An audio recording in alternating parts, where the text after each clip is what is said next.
The book of Joshua. Let's back up and remember the story so far. So God chose Abraham, and then his family became the people of Israel, who are then enslaved down in Egypt. And so through Moses, God rescued Israel out of Egypt. He made a covenant with them at Mount Sinai, and he brought them through the wilderness.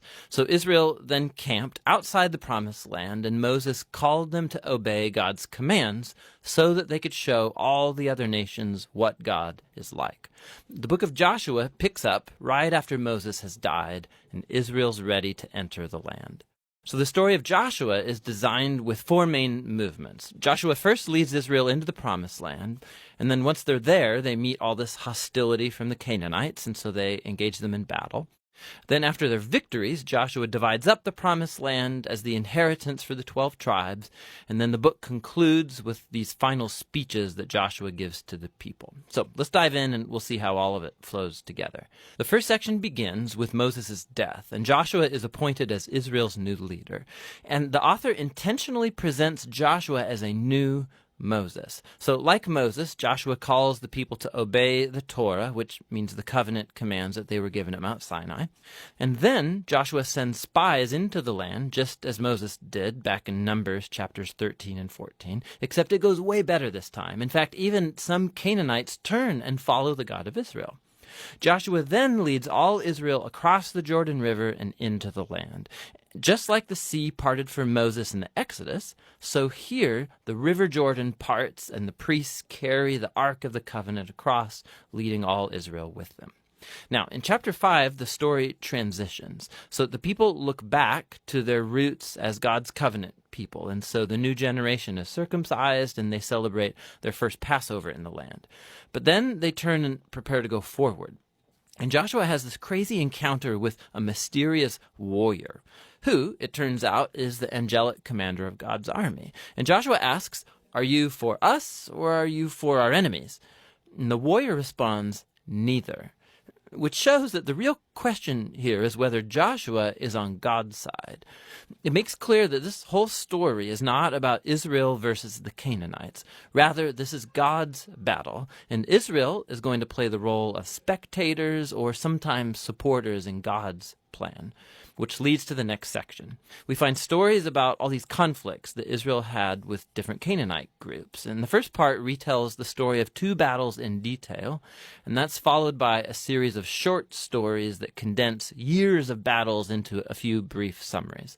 So the first two battles are against Jericho and then Ai, and they offer these contrasting portraits of God's faithfulness versus Israel's failure. At Jericho, Israel is to take a completely passive approach. So they let God's presence in the ark lead them around the city to music for 6 days. And just like Rahab turned to the God of Israel, maybe the people of Jericho would do the same, but they don't. And so on the 7th day, the priests blow the trumpets and the walls come falling down, leading Israel to victory. The point of the story is that God is the one who will deliver his people. Israel simply needs to trust and wait. Now, the next story of the battle at Ai makes the opposite point. So there's this Israelite named Achan, and he steals from Jericho some of the devoted goods that were to belong to God alone, and then he lies about it. It's a pretty lame move after all that God has done for Israel. And so Israel goes into battle with the city of Ai, and they're totally defeated.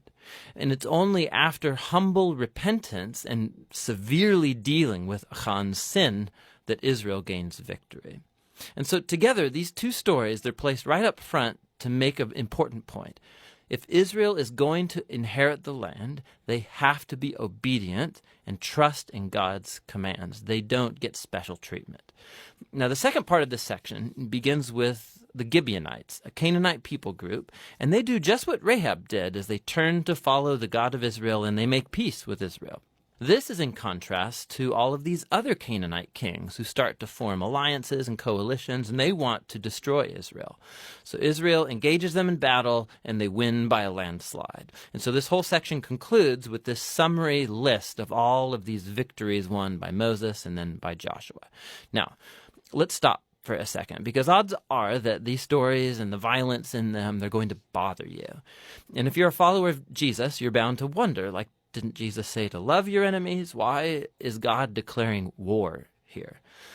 So first, why the Canaanites? The main reasons are actually given earlier in the biblical story. It's that the culture of the Canaanites had become extremely morally corrupt, especially when it comes to sex. Go check out Leviticus chapter 18. And they also widely practiced child sacrifice. Go see Deuteronomy chapter 12. And so God didn't want these practices to influence Israel. The Canaanites had to go. Which raises the second question. Did God actually command the destruction of all the Canaanites, like a genocide? So at first glance, you look at the phrases used in these stories. They totally destroyed them. They left no survivor or anything that breathed. But when you look a second time, more closely, you'll see that these phrases are clearly hyperbole and not literal. So go back to the original command about the Canaanites in Deuteronomy chapter 7. Israel is first told to drive out the Canaanites, but then to totally destroy them. And then that's followed by commands to not intermarry with them or enter into business deals with them. So you can't marry someone that you've destroyed. I think you get the point. The same idea applies to the stories in Joshua. Look closely. So for example, we're told in Joshua chapter 10 that Israel left no survivors in the cities of Hebron or Debir. But then later in chapter 15, we see these towns and they're still populated by Canaanites. And so what we're seeing is that Joshua fits in with other ancient battle accounts by using non-literal hyperbolic language as part of the narrative style. And so the word genocide doesn't actually fit what we see here, especially in light of the stories about the Canaanites who did turn to the God of Israel, like Rahab or the Gibeonites. God was open to those who would turn to him. The last thing to think about is that these stories mark a unique moment in Israel's history. These battles were limited to the handful of people groups living in the land of Canaan. With all other nations, Israel was commanded by God to pursue peace. Go read Deuteronomy chapter 20. So the purpose of these battle stories was never to tell you, the reader, to go commit violence in God's name. Rather, they show God bringing his justice on human evil at a unique moment in history and how he delivered Israel from being annihilated by the Canaanites. Now, let's go back to the book's design. After years of battles, we see an aging Joshua, and he starts dividing up the land for the 12 tribes of Israel. And most of this section is like lists of boundary lines. And let's be honest, it's kind of boring. It's like reading a map that has no pictures. But for the Israelites, these lists were super important. This was the fulfillment of God's ancient promises to Abraham that his descendants would inherit the promised land. And so now it was all coming to pass right down to the detail, which leads to the final section. Joshua gives two speeches to the people that are very similar to the final speeches of Moses in Deuteronomy. Joshua reminds them of God's generosity, how he brought them into the land and rescued them from the Canaanites. And so he calls them to turn away from the Canaanite gods and be faithful to the covenant they made. If they do, it will lead to life and blessing in the land. But if they're unfaithful, Israel will call down on itself the same divine judgment that the Canaanites experienced. They'll be kicked off the land into exile. And so Joshua leaves Israel with a choice. What is Israel going to do? That's the big question that looms as the story ends, and that's the book of Joshua.